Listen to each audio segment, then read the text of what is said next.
CES 2017 coverage is brought to you by MSI and the new Z270 chipset, and by EVGA, our trusted graphics card partner. What's up guys, JayzTwoCents here at CES 2017, and you knew I wasn't gonna come all the way out here and not check out my friends over here at EVGA. So we got a couple things to talk about here. No surprise, KB Lake motherboard, Z270 is a thing, and they're keeping it going with their Stinger line, the For the Win K, as well as the Classified. Bring some new features on there like U.2 connection. If you guys don't know what that is, look it up. It's a new interface for mass storage that doesn't use CPU PCIe lanes, but still considered a PCI Express IO. So you guys can learn all about that if you check out some of the KB Lake coverage. So motherboards there is no big surprise. We've got a new laptop here we're going to be taking a look at.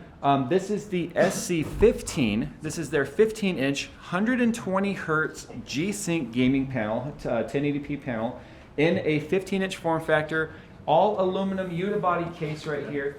Absolutely love the form factor of this. I mean, it's thin, it's extremely sturdy. Even on the bottom here, if you look, it's got like an anti-slip pad, so it's not sliding all around on your table. I love that. Laptops is one of those things you either are into and appreciate a well-built laptop, or you're just kind of like, whatever, I don't care about it. But you have to appreciate this, whether you're a gamer or just someone who's traveling for work and you need it for productivity. It looks good. It's not in your face, but it's got a GTX 1060. You know, it's a Pascal GPU in there, full-blown 1060. Temperatures are well under control. We will be taking a look at this in the future. I know you guys are still waiting on some SC17 stuff. We'll figure out where we're going to go with that. But the form factor of SC15 is also really well. But you guys know I like water cooling. Well, EVGA likes water cooling now too, so come look at this. All-in-one water cooling units are, you know, they're no surprise to the market, but who would have thought that a GPU manufacturer is now creating all-in-one water cooling loops here with a very interesting fan design. In fact, I don't have a lot of information on this fan yet. I don't even know what it's called. Hey, anyone know what this fan's called? The name for it? Jacob? Doesn't have a name. Doesn't have a name. Yet. We'll just call it the super swoopy fan because that's kind of what it looks like here. But we'll go with that. The design here is it's high static pressure. It's on a radiator. Noise optimized here. They've got some channels kind of carved into the frame of the fan, which is also going to channel air in a more straight fashion rather than a... If you guys have seen the way airflow goes through a fan, it's not straight, it's very angled. So that's, based on this design, that's what I'm assuming they're going by. We'll take a look at that in the future. But all-in-one cooling unit here, it is an Asetek pump in there, so you've got that quality, and it is also RGB. But here's something that I think is very, very interesting. You guys have seen the hybrid cards. I've showed those ever since they debuted. We've now got the hybrid QRG. This is a quick release system here. So if you've got any of these ecosystem parts here we're about to show you, you can piece together your own completely water-cooled system and not ever have to touch the fluid because it's all pre-filled. So this right here is a QRG hybrid card, pre-filled, and you can see you've got your quick releases on there. So what you do is you grab your card, you say, okay, I've got my card. You decide, I want to go ahead and throw a CPU loop or cooler in there too, so you get the CPU cooler itself separately, and then you decide, well, I need a radiator, and you've got a lot of sizes to choose from here. They got 120, they got 140, 240s, 280s, 360s, you name it. They're also pre-filled with quick disconnects on there. You bolt these all up in your system, and then you just plug them in. They're pre-filled, there's no bleeding to worry about, there's no leaking to worry about, and you have the performance of like a full custom loop with your GPU in there, and you never even had to touch the fluid. I looked right at them and I said, what are you trying to do? You trying to put me out of business? I don't approve, EVGA. No, this is an awesome design here. Water cooling, the benefits of water on your microprocessors it's proven. You guys know it's one of the best things you can do to keep your systems cool and to keep the longevity there.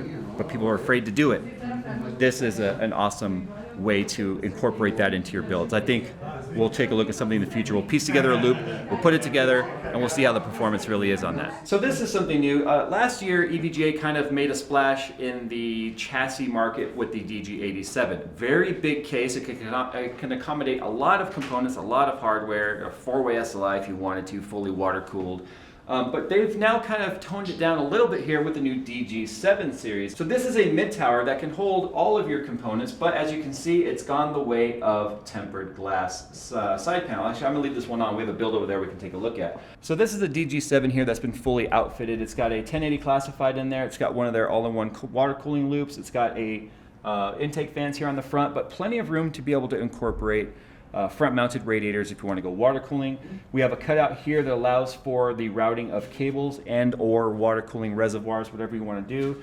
But it also has a shroud here to separate the PSU compartment from the main compartment of the case, more so just making it nice and streamlined. Now, it's important to keep in mind what you're looking at here though is also a early sample. These aren't going to be probably make it to market until around Computex time, so we're looking at a few more months before we see these. But it's always exciting to see these early samples of what these chassis are going to look like. So consider this as a very early sneak peek. Can't come to the EVGA suite without talking about graphics cards. Check this out. We are looking at the new ICX cooler found here on the 1080 for the Win 2. Now it's got a new backplate on here, as you guys can see. It's got some vents in there to allow heat to dissipate where it needs to.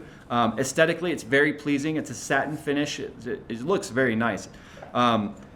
On the surface, it kind of looks the same, but they've changed something here with the way it mounts together, where instead of only the 4 main screws on the GPU holding on the entire heatsink, which could create some of that sag, everything's actually very rigid now, where the perimeter screws on this backplate are holding the entire heatsink to the PCB, which is huge, because I hated feeling some of that flex when it wanted to separate, because the only screws holding the heatsink to the backplate were these 4 right here.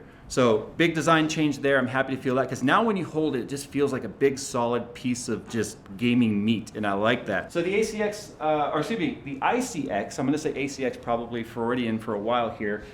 They're moving forward with their cooler designs, and that's actually good to see. So you'll learn more about that later in the year. Some of the changes coming here to some of the coolers, but now we have moved from ACX to ICX on the For the Win 2, and that's something definitely I'm going to take a look at. You guys know graphics cards. I'm like turned into the GPU channel somehow. Anyway, guys, that is it here for the EVGA suite at CES 2017. Again, a huge thank you to my sponsors for getting us here. Official motherboard sponsor is MSI, and of course, EVGA, our trusted graphics board partner. And make sure you guys are subscribed so you don't miss any of our coverage. There's plenty of it. I'm working myself into the ground to make sure you guys get all this coverage. So with that, I'm gonna get out of here, and we will see you in the next one.